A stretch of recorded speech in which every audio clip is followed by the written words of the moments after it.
Now at 6, a man is sentenced for killing his wife in front of their children. Why prosecutors say her death could have been prevented.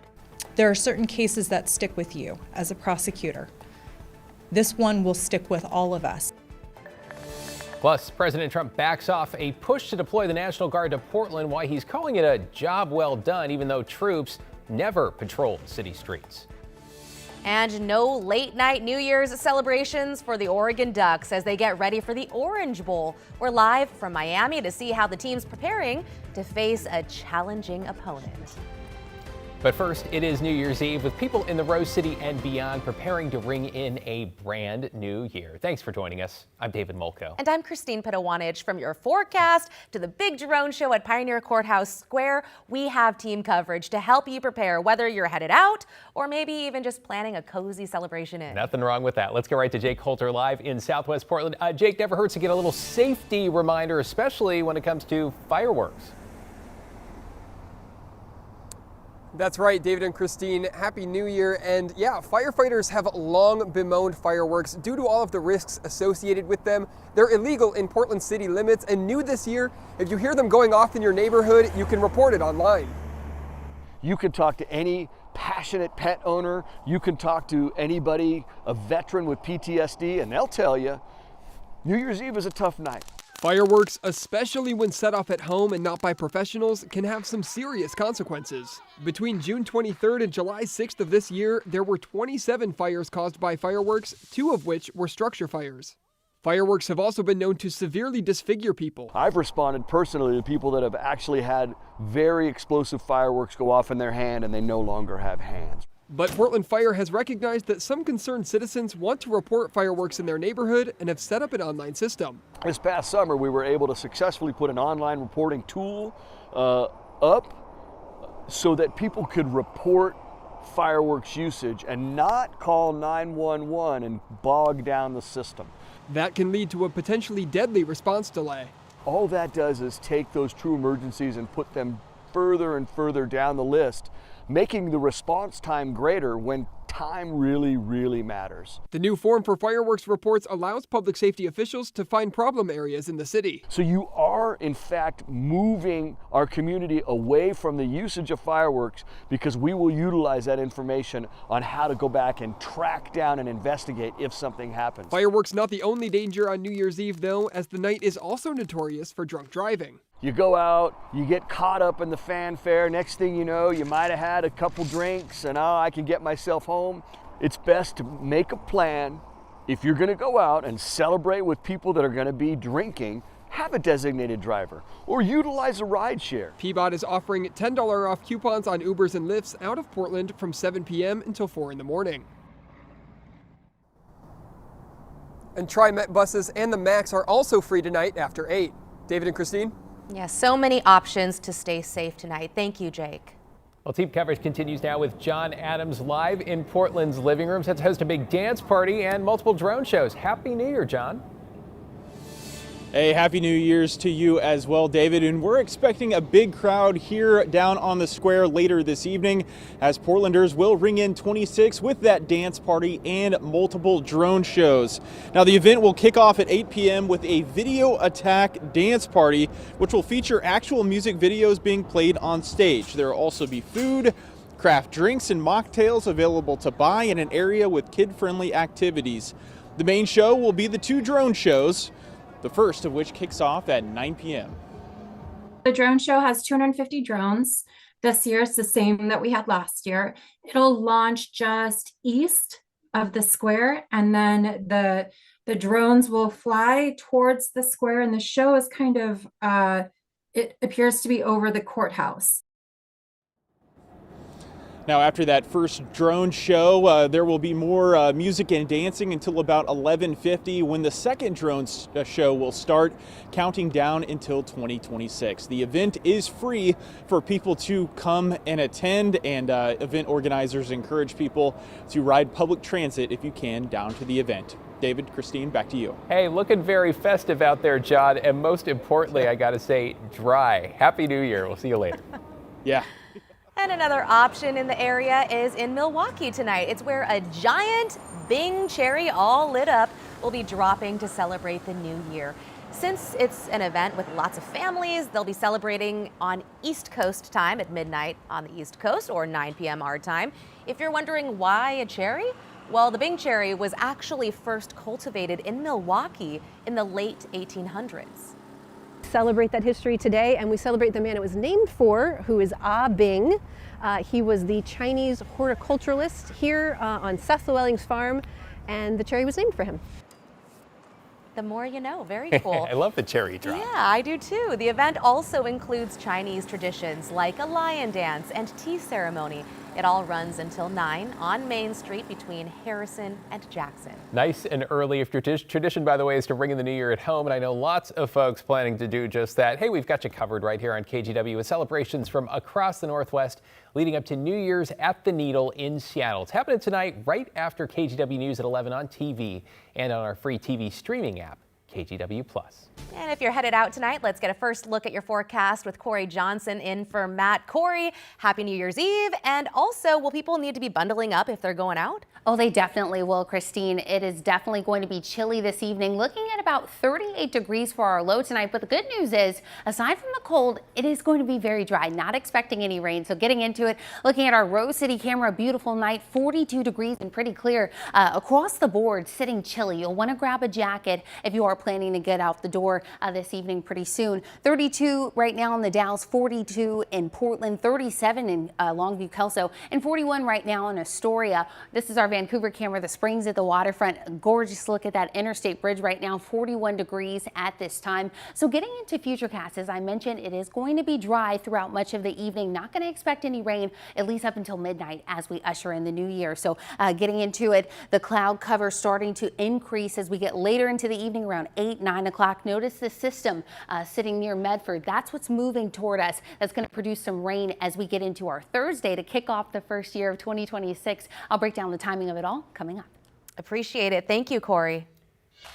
New this evening, President Trump is dropping his push, he says, to deploy National Guard troops to Portland and other American cities, a decision that comes after judges blocked the move. On Truth Social, the president writing, quote, "We are removing the National Guard from Chicago, Los Angeles, and Portland, despite the fact crime has been greatly reduced by having these great patriots in those cities, and only by that fact." He goes on to write, "Portland, LA, and Chicago were gone if it weren't for the federal government stepping in," end quote. Though keep in mind, the National Guard never patrolled the streets of Portland. Their mission was to protect the ICE facility on the south waterfront, and after one initial day where just a handful of troops were sent to the building, there was never any Guard presence at all as this played out in federal court. But right now, 100 Oregon Guard troops remain in limbo, as they have for months, at local training facilities, with the governor's office saying she has yet to receive a demobilization order. This evening, Portland's mayor also countering the president's claim, saying, quote, "Portland's substantial reduction in crime and violence is credited entirely to the hard work of the Portland Police Bureau, Office of Violence Prevention, innovative public safety programs, and community leaders across the city," end quote. In an update tonight, a Portland father has been sentenced to life in prison after he admitted to killing the mother of his 3 children. It is a difficult case and story we've been following now for more than 3 years. Blair Best is in the newsroom with why prosecutors say her death could have been prevented. Blair? So Muhammad Adan killed Rachel Abraham just days after being released from jail. It was a community advocate group that helped him post bail. The DA's office says if that outside group had not stepped in, Rachel may still be alive today. And I want to warn you, this story includes difficult descriptions of domestic violence. On Tuesday, Muhammad Adan was sentenced to life in prison after pleading guilty to murdering the mother of his children, Rachel Abraham, on the morning of August 27, 2022. To be clear, he murdered her in front of her young children. This was a truly horrific and traumatic crime. Their 3 daughters, all under the age of 10, witnessed the murder in their Southeast Portland apartment. Rachel died by strangulation, but not before she was significantly assaulted. Leading up to her death, there was a documented history of domestic violence, including repeat strangulation. This woman repeatedly reached out for help. Despite the risk, Adan was released from jail with the help from an advocate group, the Portland Freedom Fund, which provides bail assistance for communities of color. They have not responded to KGW's request for comment. I want to be clear. I am sickened and outraged that this group chose to bail out the defendant. That reckless decision had real-world consequences. 5 days after Adon's release, he cut off his GPS bracelet and returned to Rachel's apartment and killed her. This never should have happened. She was a sister. She was a daughter. She was a friend. Perhaps most importantly, she was a loving and devoted mother. Deputy District Attorney Kenzie Ludwig worked closely with Rachel on the strangulation cases prior to the murder. I had the great honor of meeting Rachel. She is somebody who you instantly were gravitated towards. The DA's office wants much of Adon's bail money used to help Rachel's children heal. She and her legacy continue to live on in showing how important it is to take these types of cases seriously. We also owe it to her and her children, and to every survivor of domestic violence, to say plainly, as a community, we have to do better. Adon faces life in prison with the possibility of parole in 25 years. DA Vasquez is now pushing for changes to state bail laws to prevent this from happening again. He says the safety of survivors and victims should always come first. David. Thanks, Blair. Appreciate that follow-up there. If you or someone you know is experiencing domestic violence, take a look at your screen. One place to start, the National Domestic Violence Hotline. It's available 24/7 at 800-799-SAFE. You can also text the word START to 88788. Developing tonight, Portland police have arrested a man accused of stabbing 2 people on Christmas Eve. 54-year-old Richard Stewart is now facing 2 counts of attempted murder, along with assault and weapons charges. Police say Stewart first stabbed a 20-year-old in the neck near the Hollywood Fred Meyer, then stabbed a 67-year-old man in the neck and head less than a mile away. Both are out of the hospital. The cases are still under investigation. In Oregon, the new year was going to mean more taxes and fees when it comes to transportation, but many of those are now on hold. That's after Republicans succeeded in their push to refer the changes passed by Oregon's legislature to voters in November. Tim Gordon is live along Highway 26 with a look at the changes that are paused and others still kicking in. Tim. Yeah, Christine, at this point, the changes that you'll experience really depend upon what you drive. So if you drive an EV or a high mileage vehicle, your surcharges will go up. Those are not affected by the referendum. But things like the gas tax, they're on hold. Driving into 2026, only a few parts of the state's transportation funding plan will take effect. Republicans gathered more than enough signatures to refer the matter to voters next November. That means parts of the spending plan passed by Democrats last September will not begin January 1st, including a payroll tax hike from 0.1 to 0.2%, not happening. Also on hold, fee hikes for vehicle titles and registrations. And a big one, no gas tax increase of 6 cents per gallon. It adds up pretty quick when you start looking at how fast it goes up when filling up. We heard some relief about that at a gas station in downtown Portland, along with some criticism of state government. What are they doing with the 6 cents a gallon is the main thing. I mean, let's face it, Oregon's as overtaxed as you could be. A driver named Sarah wanted to know how the transportation money would be spent, but generally favored paying for good roads. It's always worth it to give something to your community when it's going to help your community, because we don't want our roads to go downhill and things like that. Now to what's still happening starting January 1st. If you drive an EV or vehicle that gets 40 miles or more per gallon, your surcharge will go up over $50 per 2-year period. Also, an alternative per-mile fee system will continue to expand for electric vehicles. And good news for truckers, a system that charges them by weight and miles will change, along with adjustments to diesel taxes, lightening their financial burden. As for ODOT, they're holding off hiring hundreds of open positions, but not when it comes to keeping drivers safe this season.